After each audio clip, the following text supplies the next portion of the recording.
Good morning students. Mendeleev periodic table ਦੀਆਂ limitations तक हो गया सी। उस तो बाद इन टैक्सट क्वेश्चन ने use Mendeleev's periodic table to predict the formula for the oxide of the following elements. Mendeleev's periodic table विच ये वाले एलीमेंट्स का ऑक्साइड्स वाला की फॉर्मूला बनता है वो फाइंड करना। सब तो पहला पोटाशियम का कहा उन्होंने फाइंड करन। पोटाशियम ये वाले ग्रुप विच ऑक्साइड का फॉर्मूला R2O आर की है एलीमेंट उन्होंने पोटाशियम कहा था की बन जूगा K2O। ऑक्साइड का फॉर्मूला K2O। सैकेंड कार्बन का कहा कार्बन लई फोर्थ ग्रुप विच ऑक्साइड का फॉर्मूला RO2 की बन जूगा आर की थां ते C पुट कर देंगे कार्बन एलीमेंट CO2 बन जूगा। फिर एलूमीनीयम कहा एलूमीनीयम वाले ग्रुप विच ऑक्साइड का फॉर्मूला R2O3 आर की थां ते एलूमीनीयम पुट कर देना Al2O3 बन जूगा। उस तो बाद सिलिकॉन वाले विच RO2 बनता मतलब SiO2 बन जाना आर की थां ते सिलिकॉन पुट कर देना। नैक्सट बेरियम वाले के ग्रुप विच ऑक्साइड का फॉर्मूला RO तो आर की थां ते Ba पुट कर देंगे बेरियम BaO बन जूगा। उस तो next question besides gallium which other elements have since been discovered that were left by Mendeleev's in his periodic table any two. Gallium तो इलावा होर किहड़े एलीमेंट्स सीगे जिन्हां लई गैप छड्डता सी मैंडलीव पीरियोडिक टेबल च। वो सीगे स्कैंडियम एंड जर्मेनियम। गैलियम तो इलावा दो होर किहड़े सीगे स्कैंडियम ते जर्मेनियम। मैरिट्स विच सैकेंड पॉइंट पढ़िया सीगा इहदियां प्रॉपर्टीज़ एका बोरोन नाल मिलदियां सी, इहदियां एका एलूमीनीयम नाल ते इहदियां एका सिलिकॉन नाल। Next question what were the criteria used by Mendeleev's in creating his periodic table. किहड़ा क्राइटेरिया यूज़ किया सी उन्हें अपना पीरियोडिक टेबल बनाने लई किहड़ा मैथड यूज़ किया सी। एक तो ऑक्साइड्स ते हाइड्राइड्स बनाते सीगे ते एक एलीमेंट्स नूं अरेंज किया सी एटॉमिक मास के according increasing order of atomic mass. Next why do you think the noble gases are placed in a separate group. Noble gases unreactive होंदियां, रिएक्ट नहीं करदियां जल्दी, नेचर विच भी घट ही मिलदियां ने। इन्हां नूं सैपरेट ग्रुप विच क्यों रखिया गया। Noble gases modern periodic table दे विच 18 ग्रुप च पई ने helium, neon, argon, krypton, xenon, radon. इन्हां दी डिस्कवरी लेट हुई सी। मॉडर्न पीरियोडिक टेबल विच एलीमेंट्स नूं जिवें अरेंज किया गया सीगा उन्हां दे पैटर्न नूं हिलाए बिना ही इहनूं एक अलग ग्रुप विच रखिया गया सी इन्हां नूं। नैक्सट हुण पढ़ना है मॉडर्न पीरियोडिक टेबल बारे। मॉडर्न पीरियोडिक टेबल 1913 विच हैनरी मोसले ने बनाया सी।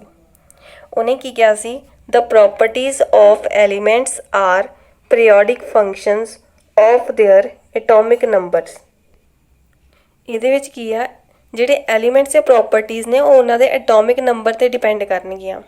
ਹੁਣ ਤੱਕ ਆਪਾਂ ਪੜ੍ਹਿਆ ਸੀ ਕਿ ਐਲੀਮੈਂਟਸ ਦੀਆਂ ਪ੍ਰੋਪਰਟੀਜ਼ ਉਹਨਾਂ ਦੇ ਐਟੋਮਿਕ ਮਾਸਿਸ 'ਤੇ ਡਿਪੈਂਡ ਕਰਦੀਆਂ, ਬਟ ਹੁਣ ਕੀ ਪੜ੍ਹਨਾ ਹੈ ਕਿ ਐਲੀਮੈਂਟਸ ਦੀਆਂ ਪ੍ਰੋਪਰਟੀਜ਼ ਉਹਨਾਂ ਦੇ ਐਟੋਮਿਕ ਨੰਬਰ 'ਤੇ ਡਿਪੈਂਡ ਕਰਦੀਆਂ, ਉਹਨਾਂ ਦੀ ਅਰੇਂਜਮੈਂਟ ਉਹਨਾਂ ਦੇ। ਸਟੂਡੈਂਟਸ ਇਹ ਮੋਡਰਨ ਪੀਰੀਓਡਿਕ ਟੇਬਲ ਆ, ਇਹਦੇ ਵਿੱਚ 18 ਗਰੁੱਪਸ ਨੇ। वर्टिकल सैक्शन विच वंडे हुए ने 18 groups. First group, second, third, fourth 18 तक ग्रुप्स ने ते इधर नूं हॉरिजोंटल पीरीयड्स ने। First period, second period, third period, fourth, fifth, sixth, seventh. ते जिहड़े अलग तो दिख रहा ये इस तो बाद एलीमेंट्स ने उन्होंने नीचे लिखा गया वा। 57 तो बाद 58 तो 71 तक आ वाले ने इन्हों लैंथेनोइड्स कहते हैं ते इस तो बाद 90 तो 103 तक ये वाले लिखे हुए इन्हों एक्टिनोइड्स कहते हैं। टोटल 118 एलीमेंट्स ने ये। ग्रीन कलर्स जोड़े दिख रहे हैं वो मैटल्स ने, पिंक विच ने मैटलोइड्स ते येलो नॉन मैटल्स ਤੇ ਆ ਜਿਹੜਾ ਜ਼ਿਗਜ਼ੈਗ ਲਾਈਨ ਆ ਇਹ ਸੈਪਰੇਟ ਕਰਦੀ ਆ ਮੈਟਲਸ ਨੂੰ ਤੇ ਨੌਨ ਮੈਟਲਸ ਨੂੰ। ਇੱਕ ਨੌਨ ਮੈਟਲ ਹਾਈਡਰੋਜਨ ਮੈਟਲਸ ਵਿੱਚ ਆ।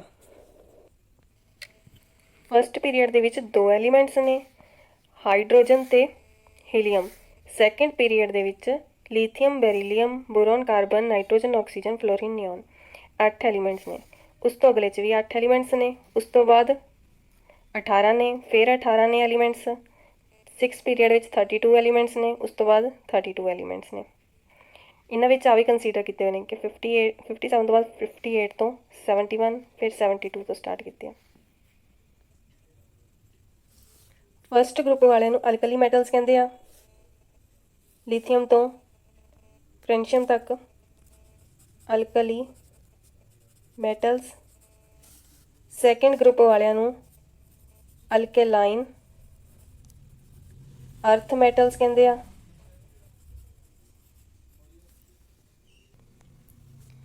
ਗਰੁੱਪ 1 ਤੇ ਗਰੁੱਪ 2 ਦੇ ਵਾਲੇ ਐਲੀਮੈਂਟਸ ਵਾਟਰ ਸੋਲਿਊਬਲ ਬੇਸਿਸ ਬਣਾਉਂਦੇ ਆ। ਗਰੁੱਪ 3 ਤੋਂ ਗਰੁੱਪ 12 ਤੱਕ ਟ੍ਰਾਂਜੀਸ਼ਨ ਮੈਟਲਸ ਨੇ। ਗਰੁੱਪ 17 ਫਲੋਰੀਨ, ਕਲੋਰੀਨ, ਬ੍ਰੋਮੀਨ ਇਹ ਵਾਲਿਆਂ ਨੂੰ ਹੈਲੋਜਨਸ ਕਹਿੰਦੇ ਆ, ਹੈਲੋਜਨਸ। ਤੇ ਗਰੁੱਪ 18 ਤਾਂ ਤੁਹਾਨੂੰ ਦੱਸਦਾ ਸੀ ਨੋਬਲ ਗੈਸਿਸ ਨੇ। ਗਰੁੱਪ ਨੰਬਰ ਹੁੰਦਾ ਜਿਹੜਾ ਇਹਦੇ ਵਿੱਚ ਉਹ ਵੇਲੈਂਸ ਇਲੈਕਟ੍ਰੋਨ ਦੀ ਇਨਫੋਰਮੇਸ਼ਨ ਦਿੰਦਾ ਕਿ ਇਹਦੇ ਵੇਲੈਂਸ ਸਾਰੇ ਗਰੁੱਪ ਵਿੱਚ ਲਾਸਟ ਆਊਟਰ ਮੋਸਟ ਸ਼ੈਲ ਵਿੱਚ ਕਿੰਨੇ ਇਲੈਕਟ੍ਰੋਨਸ ਹੋਣਗੇ ਵੇਲੈਂਸ ਸ਼ੈਲ ਵਿੱਚ। ਹਾਈਡਰੋਜਨ ਦਾ ਐਟੋਮਿਕ ਨੰਬਰ 1 ਆ। ਉਸ ਤੋਂ ਬਾਅਦ ਲੀਥੀਅਮ ਦਾ, ਇਹਦਾ ਮਤਲਬ ਆਊਟਰ ਮੋਸਟ ਕਿੰਨੇ ਇਲੈਕਟ੍ਰੋਨ ਨੇ 1। ਲੀਥੀਅਮ ਦਾ ਐਟੋਮਿਕ ਨੰਬਰ 3, 2 ਕੇ ਦੇ ਵਿੱਚ ਨੇ ਤੇ 1 ਅਗਲੇ ਸ਼ੈਲ ਵਿੱਚ। ਤਾਂ ਹਰੇਕ ਦੇ ਆਊਟਰ ਮੋਸਟ ਵਿੱਚ ਇੱਕ ਇੱਕ ਇਲੈਕਟ੍ਰੋਨ ਹੈ ਇਹਦੇ ਵਿੱਚ। ਗਰੁੱਪ 1 ਵਿੱਚ ਹਰੇਕ ਦੇ ਆਊਟਰ ਮੋਸਟ ਸ਼ੈਲ ਵਿੱਚ ਇੱਕ ਇੱਕ ਇਲੈਕਟ੍ਰੋਨ ਆ। ਗਰੁੱਪ 2 ਦੇ ਵਿੱਚ 2 ਹੋਣਗੇ।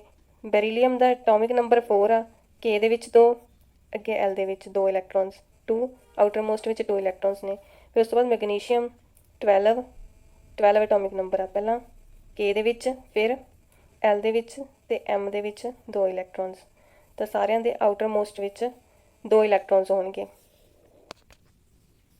ਗਰੁੱਪ 3 ਤੋਂ 12 ਤੱਕ ਸਟੱਡੀ ਨਹੀਂ ਕਰਨੀ। ਉਸ ਤੋਂ ਬਾਅਦ 13 ਗਰੁੱਪ ਵਿੱਚ ਬੋਰੋਨ ਐਟੋਮਿਕ ਨੰਬਰ 5, 2 ਕੇ ਦੇ ਵਿੱਚ ਤੇ 3 ਅਗਲੇ ਸ਼ੈਲ ਵਿੱਚ। ਐਲੂਮੀਨੀਅਮ ਦਾ ਫਾਈਂਡ ਕਰਾਂਗੇ ਐਟੋਮਿਕ ਨੰਬਰ 13, 2 ਕੇ ਦੇ ਵਿੱਚ, 8 ਐਲ ਦੇ ਵਿੱਚ ਤੇ 3 ਅਗਲੇ ਸ਼ੈਲ ਦੇ ਵਿੱਚ। ਮਤਲਬ ਸਾਰਿਆਂ ਦੇ ਆਊਟਰ ਮੋਸਟ ਵਿੱਚ 3 ਇਲੈਕਟ੍ਰੋਨਸ ਹੋਣਗੇ। 13 ਗਰੁੱਪ ਵਿੱਚ ਆਊਟਰ ਮੋਸਟ ਸ਼ੈਲ ਵਿੱਚ 3 ਇਲੈਕਟ੍ਰੋਨਸ, 14 ਦੇ ਵਿੱਚ 4 ਇਲੈਕਟ੍ਰੋਨਸ ਹੋਣਗੇ ਸਾਰਿਆਂ ਦੇ, 15 ਵਿੱਚ 5, 16 ਵਿੱਚ 6, 17 ਵਿੱਚ 7 ਤੇ 18 ਵਿੱਚ 8। ਇਸੇ ਤਰ੍ਹਾਂ ਗਰੁੱਪ ਨੰਬਰ ਕੀ ਦੱਸਦਾ ਕਿ ਕਿੰਨੇ ਵੇਲੈਂਸ ਇਲੈਕਟ੍ਰੋਨਸ ਨੇ ਤੇ ਪੀਰੀਅਡ ਕੀ ਦੱਸੂ। ਫਸਟ ਪੀਰੀਅਡ ਵਿੱਚ ਇੱਕ ਸ਼ੈਲ ਆ, ਇੱਕੋ ਹੀ ਸ਼ੈਲ ਆ। ਜੇ ਇਹਦੀ ਸਟਰਕਚਰ ਬਣਾਈਏ ਹਾਈਡਰੋਜਨ ਦੀ ਤਾਂ ਕੇ ਸ਼ੈਲ ਆਊਗਾ, ਕੇ ਦੇ ਵਿੱਚ 1 ਇਲੈਕਟ੍ਰੋਨ। ਲੀਥੀਅਮ ਦੀ ਸਟਰਕਚਰ ਬਣਾਈਏ ਇੱਕ ਕੇ ਸ਼ੈਲ ਆਊਗਾ, ਇੱਕ ਐਲ, ਕੇ ਦੇ ਵਿੱਚ 2 ਇਲੈਕਟ੍ਰੋਨਸ ਤੇ ਐਲ ਦੇ ਵਿੱਚ 1 ਇਲੈਕਟ੍ਰੋਨ, 3 ਹੋ ਗਏ ਤੇ ਪੂਰੇ। ਤਾਂ ਇਹਦੇ ਵਿੱਚ ਕੀ ਆ ਫਸਟ ਪੀਰੀਅਡ ਦੇ ਵਿੱਚ ਇੱਕ ਸ਼ੈਲ, ਫਿਰ 2 ਸ਼ੈਲਸ ਆ ਜਾਂਦੇ ਆ, ਫਿਰ ਅੱਗੇ 3 ਸ਼ੈਲਸ, ਐਵੇਂ ਸ਼ੈਲਸ ਇਨਕਰੀਜ਼ ਹੋਈ ਜਾਣੇ ਆ। ਜੇਕਰ ਵੈਲੈਂਸੀ ਦੀ ਗੱਲ ਕਰੀਏ ਤਾਂ ਫਸਟ ਗਰੁੱਪ ਦੇ ਐਲੀਮੈਂਟਸ ਦੀ ਵੈਲੈਂਸੀ 1 ਹੋ ਕਿਉਂਕਿ ਇਹਨਾਂ ਦੇ ਆਊਟਰ ਮੋਸਟ ਸ਼ੈਲ ਵਿੱਚ 1 ਇਲੈਕਟ੍ਰੋਨ ਆ। ਤੇ ਸੈਕੰਡ ਗਰੁੱਪ ਦੇ ਐਲੀਮੈਂਟਸ ਦੀ ਵੈਲੈਂਸੀ 2 ਹੋਊਗੀ। 3 ਤੋਂ 12 ਤੱਕ ਇਹ ਗਰੁੱਪ ਦੀ ਸਟੱਡੀ ਨਹੀਂ ਕਰਨੀ। ਫਿਰ 13 ਗਰੁੱਪ ਵਿੱਚ ਆਊਟਰ ਮੋਸਟ ਸ਼ੈਲ ਵਿੱਚ ਲਾਸਟ ਸ਼ੈਲ ਵਿੱਚ ਕਿੰਨੇ ਇਲੈਕਟ੍ਰੋਨਸ ਨੇ 3, ਤਾਂ ਇਹਦੀ ਵੈਲੈਂਸੀ ਇਹਦੇ ਵਿੱਚ ਜਿੰਨੇ ਐਲੀਮੈਂਟਸ ਨੇ ਉਹਨਾਂ ਦੀ ਵੈਲੈਂਸੀ ਹੋਊਗੀ 3। ਨੈਕਸਟ 14 ਗਰੁੱਪ ਵਿੱਚ 4 ਹੋਊਗੀ ਇਹਨਾਂ ਦੀ ਵੈਲੈਂਸੀ ਐਲੀਮੈਂਟਸ ਦੀ। 15 ਗਰੁੱਪ ਵਿੱਚ ਲਾਸਟ ਵਿੱਚ 5 ਇਲੈਕਟ੍ਰੋਨਸ ਹੁੰਦੇ ਆਊਟਰ ਮੋਸਟ ਸ਼ੈਲ ਵਿੱਚ। ਤਾਂ ਆਪਾਂ ਕੀ ਜਦ 4 ਤੋਂ ਜ਼ਿਆਦਾ ਹੋ ਜਾਂਦਾ ਤਾਂ ਆਪਾਂ ਕੀ ਕਰਦੇ ਹੁੰਦੇ ਹਾਂ 8 ਵਿੱਚੋਂ ਮਾਈਨਸ ਕਰ ਦਿੰਦੇ ਹਾਂ। 8 ਚੋਂ 5 ਮਾਈਨਸ ਕੀਤਾ 3, ਮਤਲਬ ਇਹਦੇ ਗਰੁੱਪ ਵਿੱਚ ਐਲੀਮੈਂਟਸ ਦੀ ਵੈਲੈਂਸੀ ਹੈਗੀ ਆ 3। 16 ਗਰੁੱਪ ਵਿੱਚ 6 ਇਲੈਕਟ੍ਰੋਨਸ ਹੁੰਦੇ ਲਾਸਟ, 8 ਵਿੱਚੋਂ 6 ਮਾਈਨਸ ਕੀਤਾ 2, ਤਾਂ ਇਹ ਵਾਲੇ ਐਲੀਮੈਂਟਸ ਦੀ ਵੈਲੈਂਸੀ 2। ਉਸ ਤੋਂ ਅੱਗੇ 7 ਹੋਊਗਾ ਆਊਟਰ ਮੋਸਟ ਵਿੱਚ ਲਾਸਟ ਵਿੱਚ ਇਲੈਕਟ੍ਰੋਨ 7, ਤਾਂ 8 ਵਿੱਚੋਂ 7 ਮਾਈਨਸ ਕੀਤਾ 1, ਇਹ ਵਾਲੇ ਐਲੀਮੈਂਟਸ ਦੀ ਵੈਲੈਂਸੀ 1।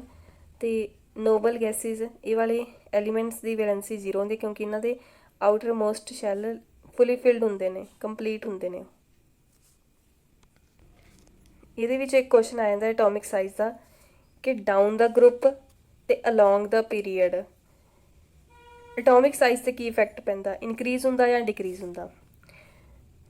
जेकर पहला आपां डाउन द ग्रुप गल करते हैं, डाउन द ग्रुप की हुंदा, शैल इनक्रीज़ हो जाते हुंदे आ तां एटम दा रेडियस वधी जाना, रेडियस वधन नाल उहदा साइज़ वधूगा तां एटॉमिक साइज़ आ जिहड़ा ਉਹ डाउन द ग्रुप इनक्रीज़ करदा। ਤੇ ਅਲੋਂਗ ਦਾ ਪੀਰੀਅਡ ਕੀ ਹੁੰਦਾ, ਇੱਕੋ ਸ਼ੈਲ ਦੇ ਵਿੱਚ ਇਲੈਕਟ੍ਰੋਨਸ ਐਡ ਹੋਈ ਜਾਂਦੇ ਹੁੰਦੇ ਆ। ਇਲੈਕਟ੍ਰੋਨਸ ਐਡ ਹੋਣ ਨਾਲ ਕੀ ਹੋ ਜਾਂਦਾ, ਉਹਨਾਂ ਦੀ ਨਿਊਕਲੀਅਸ ਦੇ ਨਾਲ ਅਟਰੈਕਸ਼ਨ ਵੱਧ ਜਾਂਦੀ ਆ। ਨਿਊਕਲੀਅਸ ਦੇ ਨਾਲ ਅਟਰੈਕਸ਼ਨ ਹੋਣ ਨਾਲ ਕੀ ਹੁੰਦਾ, ਐਟਮ ਦਾ ਸਾਈਜ਼ ਆ ਡਿਕਰੀਜ਼ ਹੋ ਜਾਂਦਾ। ਨੈਕਸਟ ਮੈਟੈਲਿਕ ਤੇ ਨॉन ਮੈਟੈਲਿਕ ਕਰੈਕਟਰ ਬਾਰੇ ਪੜ੍ਹਨਾ। ਮੈਟਲਸ ਕੀ ਹੁੰਦੇ ਨੇ, ਇਲੈਕਟ੍ਰੋਨ ਡੋਨਰ ਹੁੰਦੀਆਂ, ਇਲੈਕਟ੍ਰੋਨ ਨੂੰ ਲੂਜ਼ ਕਰ ਦਿੰਦੀਆਂ ਨੇ। ਤੇ नॉन मैटल्स ਹੁੰਦੀਆਂ ਜਿਹੜੀਆਂ ਇਲੈਕਟ੍ਰੋਨ ਗੇਨਰ ਹੁੰਦੀਆਂ, ਇਲੈਕਟ੍ਰੋਨ ਨੂੰ ਲੈ ਲੈਂਦੀਆਂ ਨੇ, ਗੇਨ ਕਰਦੀਆਂ ਇਲੈਕਟ੍ਰੋਨ ਨੂੰ। ਜਿੰਨੀ ਐਲੀਮੈਂਟ ਦੀ ਇਲੈਕਟ੍ਰੋਨ ਲੂਜ਼ ਕਰਨ ਦੀ ਟੈਂਡੈਂਸੀ ਹੋਗੀ ਉਨਾ ਹੀ ਉਹਦਾ ਮੈਟੈਲਿਕ ਕਰੈਕਟਰ ਵੱਧ ਹੋਊਗਾ। ਐਗਜ਼ਾਮਪਲ ਦੇਖ ਲਓ, ਸੋਡੀਅਮ, ਮੈਗਨੀਸ਼ੀਅਮ ਤੇ ਐਲੂਮੀਨੀਅਮ। ਸੋਡੀਅਮ ਦੇ ਆਊਟਰ ਮੋਸਟ ਵਿੱਚ ਇੱਕ ਇਲੈਕਟ੍ਰੋਨ ਹੁੰਦਾ, ਮੈਗਨੀਸ਼ੀਅਮ ਦੇ 2 ਹੁੰਦੇ ਨੇ ਤੇ ਐਲੂਮੀਨੀਅਮ ਦੇ 3 ਹੁੰਦੇ ਆ। ਤਾਂ ਇਹਦੇ ਵਿੱਚ ਜੇ ਇਲੈਕਟ੍ਰੋਨ ਲੂਜ਼ ਕਰਨ ਦੀ ਟੈਂਡੈਂਸੀ ਦੇਖੀਏ ਤਾਂ ਸਭ ਤੋਂ ਜ਼ਿਆਦਾ ਸੋਡੀਅਮ ਦੀ, ਕਿਉਂਕਿ ਇੱਕ ਇਲੈਕਟ੍ਰੋਨ ਆ ਈਜ਼ੀਲੀ ਲੂਜ਼ ਕਰ ਦੂਗਾ। 2 ਇਲੈਕਟ੍ਰੋਨ ਹਲੇ ਇਹਦੇ ਨਾਲ as compare to this difficult ਹੁੰਦਾ ਤੇ 3 ਉਸ ਤੋਂ ਵੱਧ ਡਿਫੀਕਲਟ ਹੁੰਦੇ ਆ ਲੂਜ਼ ਕਰਨੇ। ਤਾਂ ਸਭ ਤੋਂ ਵੱਧ ਮੈਟੈਲਿਕ ਕਰੈਕਟਰ ਹੋਊਗਾ ਸੋਡੀਅਮ ਦਾ। ਜੇ ਸੋਡੀਅਮ ਤੇ ਲੀਥੀਅਮ ਵਿੱਚ ਦੇਖੀਏ ਤਾਂ ਦੋਨਾਂ ਦੇ ਆਊਟਰ ਮੋਸਟ ਵਿੱਚ ਇੱਕ ਇੱਕ ਇਲੈਕਟ੍ਰੋਨ ਆ। ਜੇ ਇਹਨਾਂ ਦੋਨਾਂ ਨੂੰ ਕੰਪੇਅਰ ਕਰੀਏ ਤਾਂ ਇਸ ਕੇਸ ਵਿੱਚ ਆਪਾਂ ਦੇਖਾਂਗੇ ਕਿ ਨਿਊਕਲੀਅਸ ਦੇ ਜ਼ਿਆਦਾ ਨੇੜੇ ਕਿਹੜਾ। ਇਹਦੇ ਵਿੱਚ ਨੰਬਰ ਆਫ ਸ਼ੈਲਸ 1 2 3 ਨੇ, ਇਹਦੇ ਵਿੱਚ ਸਿਰਫ 2 ਨੇ। ਤਾਂ ਇਹਦੀ ਨਿਊਕਲੀਅਸ ਨਾਲ ਅਟਰੈਕਸ਼ਨ ਜ਼ਿਆਦਾ ਹੋਊਗੀ, ਜਿੰਨਾ ਦੂਰ ਜਾਊਗਾ ਉਨੀ ਉਹ ਨਿਊਕਲੀਅਸ ਦੇ ਨਾਲ ਅਟਰੈਕਸ਼ਨ ਘਟੀ ਜਾਣੀ ਆ। ਤਾਂ ਇਸ ਕੇਸ ਵਿੱਚ ਸੋਡੀਅਮ ਦੀ ਟੈਂਡੈਂਸੀ ਜ਼ਿਆਦਾ ਹੈ ਇਲੈਕਟ੍ਰੋਨ ਲੂਜ਼ ਕਰਨ ਦੀ, ਇਹ ਜ਼ਿਆਦਾ ਮੈਟੈਲਿਕ ਆ। In text question answer. First, how could the modern periodic table remove various anomalies of Mendeleev's periodic table. Modern periodic table ਨੇ ਮੈਂਡਲੀਵਸ ਪੀਰੀਓਡਿਕ ਟੇਬਲ ਦੀਆਂ ਕਿਹੜੀਆਂ ਭਿੰਨ ਭਿੰਨ ਖਾਮੀਆਂ ਨੂੰ ਦੂਰ ਕੀਤਾ। ਸਭ ਤੋਂ ਪਹਿਲਾਂ ਤਾਂ ਮੈਂਡਲੀਵ ਪੀਰੀਓਡਿਕ ਟੇਬਲ ਵਿੱਚ ਐਲੀਮੈਂਟਸ ਦੀ ਅਰੇਂਜਮੈਂਟ ਕਿਹਦੇ ਅਕੋਰਡਿੰਗ ਕੀਤੀ ਗਈ ਸੀਗੀ, ਐਟੋਮਿਕ ਮਾਸ 'ਤੇ, ਯਾਨੀ ਕਿ ਐਲੀਮੈਂਟ ਦੀਆਂ ਪ੍ਰੋਪਰਟੀਜ਼ ਡਿਪੈਂਡ ਕਰਦੀਆਂ ਸੀ ਐਟੋਮਿਕ ਮਾਸ 'ਤੇ। ਪਰ ਮਾਡਰਨ ਪੀਰੀਓਡਿਕ ਟੇਬਲ ਵਿੱਚ ਕਾਹਦੇ 'ਤੇ ਡਿਪੈਂਡ ਕਰਦੀਆਂ ਸੀ, ਐਟੋਮਿਕ ਨੰਬਰ 'ਤੇ। ਐਟੋਮਿਕ ਨੰਬਰ ਦੇ ਅਕੋਰਡਿੰਗ ਉਹਨਾਂ ਨੂੰ ਅਰੇਂਜ ਕੀਤਾ ਗਿਆ ਸੀਗਾ। ਮਾਡਰਨ ਪੀਰੀਓਡਿਕ ਟੇਬਲ ਵਿੱਚ ਮੈਟਲਸ, ਨॉन ਮੈਟਲਸ ਤੇ ਮੈਟਲੋਇਡਸ ਨੂੰ ਅਲੱਗ-ਅਲੱਗ ਦਿਖਾਇਆ ਗਿਆ, ਉਹ ਇਹਦੇ ਵਿੱਚ ਨਹੀਂ ਦਿਖਾਇਆ ਗਿਆ ਸੀਗਾ ਮੈਂਡਲੀਵਸ ਪੀਰੀਓਡਿਕ ਟੇਬਲ ਵਿੱਚ। ਮੈਂਡਲੀਵਸ ਪੀਰੀਓਡਿਕ ਟੇਬਲ ਵਿੱਚ ਕੁਝ ਐਲੀਮੈਂਟਸ ਦੀ ਅਰੇਂਜਮੈਂਟ ਐਟੋਮਿਕ ਮਾਸ ਦੇ ਅਕੋਰਡਿੰਗ ਨਹੀਂ ਸੀ। ਕਿਸ ਦਾ ਐਟੋਮਿਕ ਮਾਸ ਜ਼ਿਆਦਾ ਸੀ ਪਰ ਉਹਨੂੰ ਘੱਟ ਮਾਸ ਵਾਲੇ ਤੋਂ ਪਹਿਲਾਂ ਰੱਖਿਆ ਗਿਆ ਸੀ। Next question, name 2 elements you would expect to show chemical reaction similar to magnesium। 2 elements ਦੱਸਣੇ ਆ ਜਿਹੜੇ ਸਿਮਿਲਰ ਕੈਮੀਕਲ ਰਿਐਕਸ਼ਨ ਦੇਣਗੇ ਮੈਗਨੀਸ਼ੀਅਮ ਦੀ ਤਰ੍ਹਾਂ। What is the basis for your choice. ਤੁਹਾਡੀ ਚੋਣ ਦਾ ਕੀ ਆਧਾਰ ਹੈ। ਇਹਦਾ ਆਨਸਰ ਆ ਕੈਲਸ਼ੀਅਮ ਐਂਡ ਸਟ੍ਰੋਂਸ਼ੀਅਮ। ਜੇ ਪੀਰੀਓਡਿਕ ਟੇਬਲ ਵਿੱਚ ਦੇਖੀਏ ਤਾਂ ਮੈਗਨੀਸ਼ੀਅਮ ਵਾਲੇ ਗਰੁੱਪ ਵਿੱਚ ਕੈਲਸ਼ੀਅਮ ਤੇ ਸਟ੍ਰੋਂਸ਼ੀਅਮ ਨੇ, ਮਤਲਬ ਇਹਨਾਂ ਦੀ ਪ੍ਰੋਪਰਟੀਜ਼ ਸੇਮ ਹੋਣਗੀਆਂ, ਤਾਂ ਕਰਕੇ 2 ਚੋਇਸ ਕੀਤੇ ਆ। Next question, name 3 elements that have a single electron in their outermost shell. 3 element ਦੱਸਣੇ ਆ ਜਿਨ੍ਹਾਂ ਦੇ ਆਊਟਰ ਮੋਸਟ ਸ਼ੈਲ ਵਿੱਚ ਇੱਕ ਇੱਕ ਇਲੈਕਟ੍ਰੋਨ ਹੋਵੇ। ਲੀਥੀਅਮ, ਸੋਡੀਅਮ ਤੇ ਪੋਟਾਸ਼ੀਅਮ। ਲੀਥੀਅਮ, ਸੋਡੀਅਮ ਤੇ potassium. 2 elements that have 2 electron in their outermost shell, ਜਿਹਦੇ ਆਊਟਰ ਮੋਸਟ ਸ਼ੈਲ ਵਿੱਚ 2 ਇਲੈਕਟ੍ਰੋਨਸ ਨੇ, ਮੈਗਨੀਸ਼ੀਅਮ ਐਂਡ ਕੈਲਸ਼ੀਅਮ। ਇਹ ਪੀਰੀਓਡਿਕ ਟੇਬਲ ਤੋਂ ਦੇਖ ਸਕਦੇ ਹਾਂ। ਆਹ ਵਾਲੇ ਗਰੁੱਪ ਵਿੱਚ ਲਾਸਟ ਆਊਟਰ ਮੋਸਟ ਸ਼ੈਲ ਵਿੱਚ ਇੱਕ ਇੱਕ ਇਲੈਕਟ੍ਰੋਨ ਲੀਥੀਅਮ, ਸੋਡੀਅਮ, ਪੋਟਾਸ਼ੀਅਮ ਕਹਿਤਾ ਸੀ। ਲਾਸਟ ਵਿੱਚ ਜੇ 2 ਕਿਹਾ ਇਹਨਾਂ ਨੇ ਵੀ 2 ਆਊਟਰ ਮੋਸਟ ਸ਼ੈਲ ਵਿੱਚ ਇਲੈਕਟ੍ਰੋਨਸ ਨੇ ਤਾਂ ਉਹ ਬੈਰੀਲੀਅਮ, ਮੈਗਨੀਸ਼ੀਅਮ, ਆਪਾਂ ਕੈਲਸ਼ੀਅਮ, ਸਟ੍ਰੋਂਸ਼ੀਅਮ ਵੀ ਲਿਖ ਸਕਦੇ ਹਾਂ। ਸੀ ਪਾਰਟ ਇਹਦਾ 3 ਐਲੀਮੈਂਟਸ ਦੱਸਣੇ ਆ with filled outermost shell, ਜਿਨ੍ਹਾਂ ਦਾ ਫੁੱਲੀ ਫਿਲਡ ਲਾਸਟ ਵਾਲਾ ਸ਼ੈਲ ਜਿਹੜਾ ਪੂਰਾ ਫਿਲ ਹੋਇਆ ਕੰਪਲੀਟ ਆ, ਉਹ ਹੈਗੇ ਆ, ਉਹ ਨੋਬਲ ਗੈਸਿਸ ਨੇ, neon, argon. 4th question, lithium, sodium, potassium are all metals that react with water। Lithium, sodium ਤੇ ਪੋਟਾਸ਼ੀਅਮ ਇਹ ਮੈਟਲਸ ਨੇ ਤੇ ਰਿਐਕਟ ਕਰਦੀਆਂ ਪਾਣੀ ਨਾਲ ਟੂ ਲਾਈਬਰੇਟ ਹਾਈਡਰੋਜਨ ਗੈਸ, ਤੇ ਹਾਈਡਰੋਜਨ ਗੈਸ ਪੈਦਾ ਕਰਦੀਆਂ। Is there any similarity in the atoms of these elements, ਇਹਨਾਂ 'ਚ ਕੋਈ ਸਿਮਿਲੈਰਿਟੀ ਹੈਗੀ ਇਹਨਾਂ ਦੇ ਐਟਮਸ ਵਿੱਚ। ਲਿਥੀਅਮ, ਸੋਡੀਅਮ ਤੇ ਪੋਟਾਸ਼ੀਅਮ ਦਾ ਆਊਟਰ ਮੋਸਟ ਸ਼ੈਲ ਵਿੱਚ ਇੱਕ ਇੱਕ ਇਲੈਕਟ੍ਰੋਨ ਆ, ਇਹਨਾਂ ਦੀ ਪ੍ਰੋਪਰਟੀਜ਼ ਸੇਮ ਨੇ। Next, helium is an unreactive gas and neon is a gas of extremely low reactivity. Helium unreactive gas ਆ ਤੇ ਨਿਓਨ ਆ ਉਹਦੀ ਲੋ ਰਿਐਕਟਿਵਿਟੀ ਆ, ਬਹੁਤ ਘੱਟ ਰਿਐਕਟਿਵਿਟੀ ਆ। ਇਹਨਾਂ ਵਿੱਚ ਕੋਈ ਕਾਮਨ ਚੀਜ਼ ਦੋਨਾਂ 'ਚ ਉਹ ਹੈਗੀ ਹੈ ਕਿ ਇਹ ਦੋਨਾਂ ਦੇ ਜਿਹੜੇ ਆਊਟਰ ਮੋਸਟ ਸ਼ੈੱਲ ਵਿੱਚ ਇਲੈਕਟ੍ਰੋਨਸ ਨੇ ਉਹ ਫੁਲੀ ਫਿਲਡ ਨੇ, ਪੂਰਾ ਫਿਲ ਹੋਇਆ ਹੋਇਆ, ਤਾਂ ਕਰਕੇ ਇਹ ਰਿਐਕਟਿਵ ਵੀ ਘੱਟ ਨੇ। Fifth, in the modern periodic table which are the metals among the first 10 elements. ਜੇ ਮਾਡਰਨ ਪੀਰੀਓਡਿਕ ਟੇਬਲ ਵਿੱਚ ਦੇਖੀਏ ਪਹਿਲੇ 10 ਐਲੀਮੈਂਟਾਂ ਵਿੱਚ ਕਿਹੜੇ ਮੈਟਲਸ ਨੇ? पहले 10 एलीमेंट 1 2 3 4 5 6 7 8 9 10 इत्थे तक 10 तक देखने आ। ग्रीन कलर विच मैटल्स नू रिप्रजेंट किया होया। किन्ने मैटल्स ने? ओनली 2 ने, लिथियम ते beryllium. 6th question which upon elements दिते हुए ने गैलियम, जर्मेनियम, आर्सेनिक, सैलेनियम, बेरीलियम। इन्हां विच मैक्सीमम मैटैलिक करैक्टर किहदा होगा? बेरीलियम का होगा, क्योंकि लैफ्ट हैंड साइड आ पीरियोडिक टेबल ये आउटर मोस्ट 2 इलैक्ट्रॉन ने, उन्होंने लूज करना सौखा है, तो मैटैलिक भी यही ज़्यादा।